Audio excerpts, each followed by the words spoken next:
अब जो गीत है वो गाना भी है, याद रखेंगे। जो भी गीत है वो गाना है, लेकिन जो गाना है वो गीत हो ये ज़रूरी नहीं है। अस्सलाम वालेकुम। आज की वीडियो बहुत अहम है, क्योंकि आज की वीडियो में मैं आपको बताने जा रहा हूँ गाना, गीत, नगमा और तराना में क्या फ़र्क है।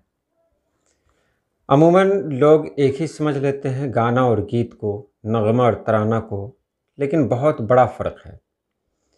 इस वीडियो में मैं आपको यही बताने जा रहा हूँ। चलिए वीडियो शुरू करते हैं।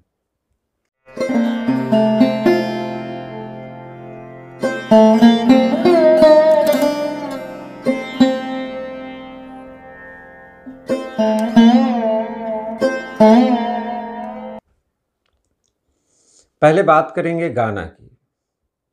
तो गाना एक मकबूल क्या कहते हैं, एक ऐसी चीज़ है जिसको सब लोग पसंद करते हैं, गाते भी हैं सब लोग। गाना के बारे में कहा जाए कि कोई भी गाना गा सकता है, कोई भी गा सकता है। तो गाना के लिए है कि हम जो आवाज़ एक ख़ास धुन में, एक ख़ास सुर में अपने मुंह से निकालते हैं, वो गाना होता है। जैसे फिल्मों का जो गाना होता है वो, और भी कोई किसी की छट्टी पर गाना हो, कहीं शादी पर गाना हो, तो गाना की कई किस्में हैं। और गाना कहा जाए तो हर इंसान गाना जानता है। चिड़िया भी जानती है, चिड़िया भी गाती है, बुलबुल भी गाती है, कोयल भी गाती है।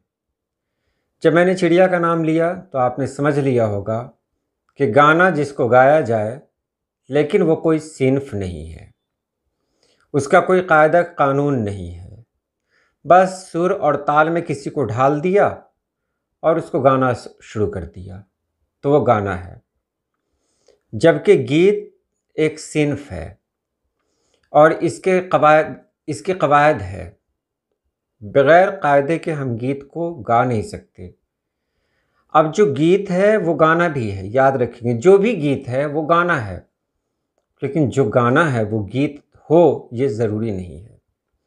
फिल्मों के गीत हैं, एक ख़ास कायदे के तहत लिखे जाते हैं, एक ख़ास तरीक़े से लिखे जाते हैं, जहाँ पर सुर ताल का ख्याल रखा जाता है, तो वो गीत हैं।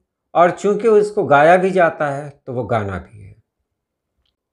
अब कोई आ रहा है, कुछ भी गाया जा रहा है, गाया जा रहा है, कुछ भी गाया जा रहा है, तो वो गाना तो है, लेकिन उसको गीत नहीं कहेंगे, क्योंकि वो सिन्फ नहीं है। लेकिन गीत है, वो सिन्फ है। और गीत का इस्तेमाल जब भी होता है वो गाने में ही होता है। जब कोई गीत लिखा जाता है तो उसके बाद लोग क्या करते हैं, उसको गाते हैं। तो गीत एक सिन्फ है और गाना एक अंदाज है, दोनों में फ़र्क है।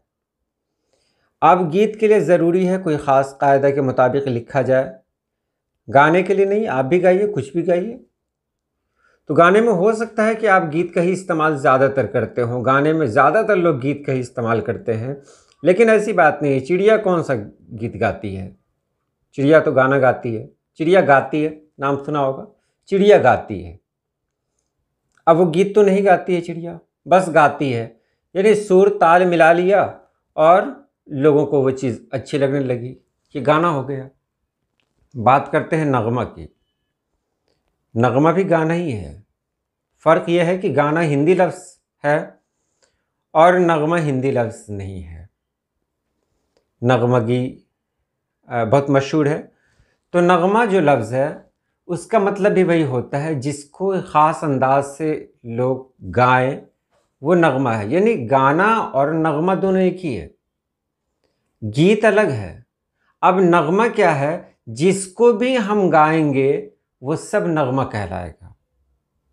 जैसे हम गज़ल गाते हैं तो गाने का जो अंदाज़ है उसको नगमा कहेंगे, यानी जो गाना हुआ वही नगमा है।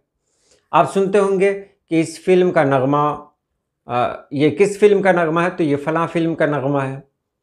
किस फिल्म का गीत है, तो फ़लाँ फिल्म का गीत है। तो नगमा और गीत, नगमा में थोड़ा सा फ़र्क होता है कि गीत तो एक सिन्फ है, नगमा सिन्फ नहीं है। नगमा सिन्फ नहीं है। उस सिन्फ को, गीत को जिस अंदाज से गाया जाएगा वो नगमा कहलाएगा। तो नगमा में कोई ज़रूरी नहीं है कि हम गीत को ही गाएं। नगमा में गीत के अलावा और भी कुछ गाया जा सकता है। गाना में कोई ज़रूरी नहीं है कि गीत को ही गाया जाए, और भी कुछ गाया जा सकता है।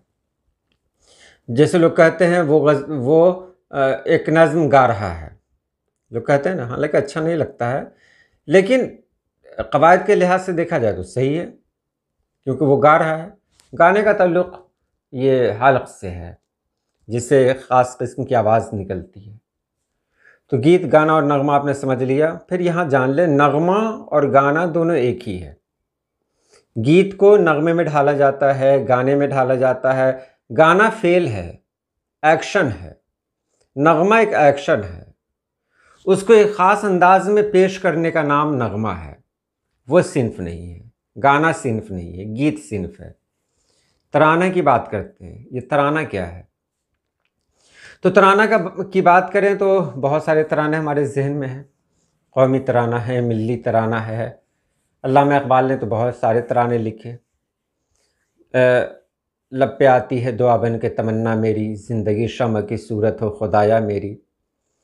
अब ये तराना है क्या चीज़? हमारे यहाँ भारत में बहुत सारे तराने हैं, कौमी तराना, मिली तराना। तो तराना उसको कहते हैं जो एक ख़ास अंदाज में गाया जाए। अब लब पे आती है दुआ बन के तमन्ना मेरी, इसको जो भी गाएगा या जो लोग भी गाएंगे, एक ख़ास अंदाज में, एक ख़ास ट्यूनिंग में ही गाएंगे। तो तराने की ट्यूनिंग में बदलाव नहीं होता है। इसको ऐसे समझ लें कि मैंने एक गीत लिखा, उस गीत को 10 लोगों ने गाया, तो सबके गाने का अंदाज़ अलग अलग था। लेकिन मैंने एक तराना लिखा, उसको 10 लोगों ने गाया, तो सबके गाने का अंदाज़ एक ही था। तो गाने का जो अंदाज़ एक हो जाता है, कहीं भी गाएं, जैसे हमारे यहाँ ऐ मालिक तेरे बंदे हम, इतनी शक्ति मुझे देना दाता, ये सब क्या? ये सब तराना है। कोई भी गाए इसको एक ख़ास अंदाज में ही गाना पड़ेगा। इसको उस अंदाज से इधर उधर नहीं जा सकते, यानी उसको कहें कि उसकी जो तर्ज है वो एक ही है। जो भी गाएं एक ही तर्ज पर, एक ही अंदाज में गाना पड़ेगा। तो ये तराना हुआ। उम्मीद आपने समझ लिया होगा। गाना और नगमा एक ही है। उसके बाद गीत सिन्फ है, तराना सिन्फ नहीं है। वो नज़्म, ये सब नज़्म की एक किस्म है, चाहे गीत हो चाहे तराना हो। और तराना गीत की शक्ल में भी हो सकता है, तराना गज़ल की शक्ल में भी हो सकता है, नज़्म की शक्ल में भी हो सकता है। तो उम्मीद आपने समझ लिया होगा। आज के लिए इतना ही। अल्लाह पाक आप सभी लोगों को खुश रखे, आबाद रखे। अल्लाह हाफ़िज़।